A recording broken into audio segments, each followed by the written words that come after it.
সিফাত কি দেখতেছো? ভাই গ্যাসের মালটা আমি বুঝলাম, ফিটিংসটা লাগানো সুন্দর হলো। হ্যাঁ আপনি এনে একটা টি দিলেন, হ্যাঁ আবার এইদিকে একটা গেল, হ্যাঁ। এটাও লাগানো সুন্দর হলো। হ্যাঁ এদিকে পাইপ গেল, আবার এইদিকে একটা গেল, হ্যাঁ। এটা আমি বুঝতেছি না।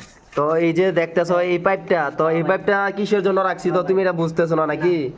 তো এখানে দেখতেছো যে তোমার এলবু দিয়ে রাখছি, তো তোমার কথা এটাই যে এখানে এটা রাখলাম কিসের জন্য?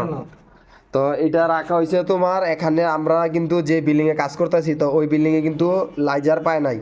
হ্যাঁ। তো এটা আমরা রাখছি এখানে তোমার যে কোনো মুহূর্তে একটা লাইজার দিতে পারে, তো এই কারণে আমরা একটা এখান দিয়ে এলবু দিয়ে মুখটা রেখে দিলাম যাতে লাইজার হইলে এখানে আমরা লাইনটা সংযোগ দিতে পারি।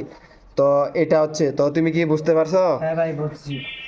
তো ওইখানেও তো হের কথা ছিল, তো ওইখানেও কিন্তু আপনার যে আমরা উপর থেকে যে কিচেনের লাইনটি আইছে উপর থেকে নামছে, তো এখানে আমরা